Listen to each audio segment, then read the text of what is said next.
आज हम बात करने जा रहे हैं एक ऐसे मुद्दे पर जो हर एक व्यक्ति और व्यवसाय के लिए महत्वपूर्ण है, जिसके बारे में सब लोगों ने सुना तो है लेकिन बहुत कम लोग हैं जो इसके बारे में जानते हैं। टैक्सेशन। क्या आपको पता है कि टैक्सेशन क्या है और इसका हमारे जीवन और अर्थव्यवस्था पर कैसा प्रभाव होता है? हम किस किस तरीके से और कहां-कहां गवर्नमेंट को टैक्स पे करते हैं?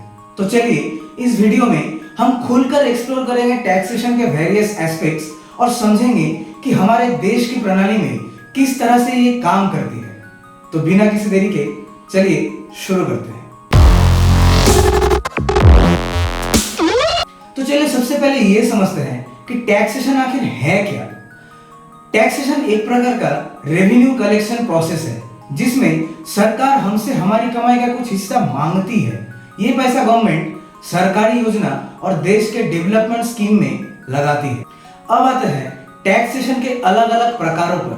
टैक्स बेसिकली दो तरीके का होता है, पहला डायरेक्ट टैक्स और दूसरा इनडायरेक्ट टैक्स। तो पहले ये देखते हैं कि डायरेक्ट टैक्स क्या होता है। जब कोई इंडिविजुअल या फिर कोई कंपनी डायरेक्ट अपने इनकम से गवर्नमेंट को टैक्स पे करती है उसे डायरेक्ट टैक्स कहा जाता है। अब डायरेक्ट टैक्स के कुछ भाग होते हैं, corporate tax, capital gain tax, property tax और सबसे इंपॉर्टेंट इनकम टैक्स। सबसे पहले बात करेंगे इनकम टैक्स के ऊपर। हम लोग जो भी इनकम करते हैं उसके ऊपर हमें गवर्नमेंट को टैक्स पे करना पड़ता है, लेकिन ये tax income to income vary करता है। अब किससे कितना टैक्स लेना है इसके लिए गवर्नमेंट हर साल एक टैक्स स्लैब इंट्रोड्यूस करती है। जैसे आप इस चार्ट पे देख पा रहे हो, अगर आपका इनकम 2.5 लाख तक है तो आपको उसके ऊपर कोई टैक्स पे नहीं करना पड़ेगा। लेकिन अगर आपका इनकम 2.5 लाख से 5 लाख तक है तो 5%, 5 लाख से 7.5 लाख तक है तो 10%, 7.5 लाख से 10 लाख तक है तो 15%, 10 लाख से 12.5 लाख तक है तो 20% और 12.5 लाख से 15 लाख तक है तो 25% टैक्स पे करना है। और अगर आपका इनकम 15 लाख से ऊपर है तो आपको आपके इनकम के ऊपर 30% इनकम टैक्स पे करना पड़ेगा। जैसे कि मान लीजिए आपका इनकम 14.5 लाख है, तब चार्ट के मुताबिक आपको 25% टैक्स देना है। अब मान लीजिए कि आपका प्रमोशन हो गया और आपका सैलरी 16 लाख हो गया, तो अब आपको 30% मतलब कि 4,80,000 टैक्स देना होगा। फिर तो ये प्रमोशन आपके लिए घाटे का सौदा हुआ। जी नहीं, टैक्स ऐसे कैलकुलेट नहीं होता। 16 लाख में 2.5 लाख तक आपको कोई टैक्स नहीं देना। इसके ऊपर 5 लाख तक आपको 5% मतलब कि 12,500, फिर 7.5 लाख तक 10% मतलब कि 25,000, 10 लाख तक 15% मतलब 37,500 और 12.5 लाख तक 20% मतलब कि 50,000, फिर 15 लाख तक 25% मतलब कि 62,500 और उससे ऊपर जो आपका एक्स्ट्रा 1 लाख है उस पे आपका 30% टैक्स लगेगा मतलब कि 30,000।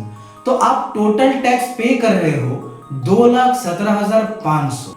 अब शायद आप इसको आसानी से समझ पा रहे होंगे। वैसे ही कैपिटल गेन टैक्स, जैसे कि आपने कोई घर खरीदा और कुछ सालों बाद आपने उस घर को बेच दिया, तो आपने जितना प्रॉफिट कमाया उस प्रॉफिट के ऊपर आपको गवर्नमेंट को टैक्स पे करना है। ये सब तो हो गए डायरेक्ट टैक्स। अब देखते हैं कि इनडायरेक्ट टैक्स क्या होता है।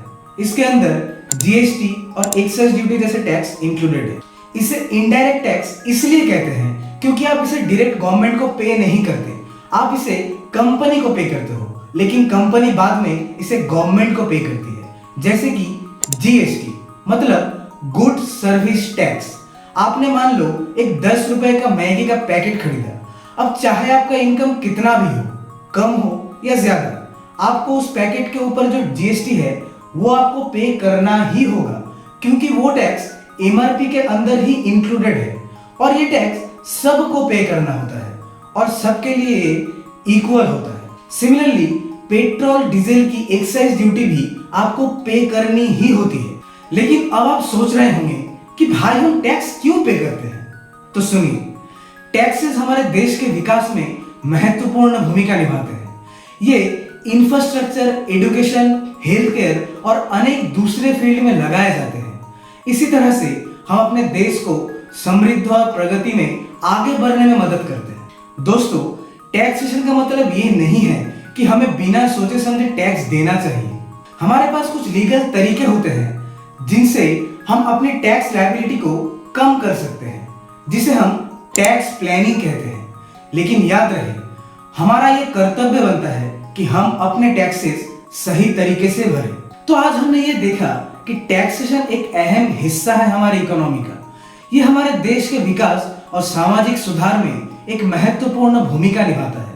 इसीलिए जब भी आप अपने टैक्सेस भरें या फिर टैक्सेशन के बारे में सोचें, याद रखिएगा कि आप एक नागरिक के रूप में अपने देश के विकास में योगदान दे रहे हैं। बहुत से लोगों को ये कंफ्यूजन रहता है कि इनकम टैक्स के स्लैब के अंदर वो नहीं आते, फिर भी उनका टीडीएस क्यों कट जाता है। तो हम आपके लिए एक और वीडियो लाएंगे जिसमें आपको हम टीडीएस और आईटीआर क्या होता है उसके बारे में अच्छी तरीके से समझाएंगे। अगर आपको ये वीडियो अच्छी लगी है तो इसे लाइक करना ना भूलें, इससे हमें मोटिवेशन मिलती है। एंड ऐसे ही और इंटरेस्टिंग वीडियोस के लिए हमारे चैनल को सब्सक्राइब करिए एंड बेल आइकन को प्रेस करना ना भूलें, ताकि हम जब भी कोई नई वीडियो डालें तो आपको सबसे पहले नोटिफिकेशन मिल जाए। तो मिलते हैं किसी नई वीडियो में किसी नई टॉपिक के साथ। तब तक के लिए tata, goodbye, peace out.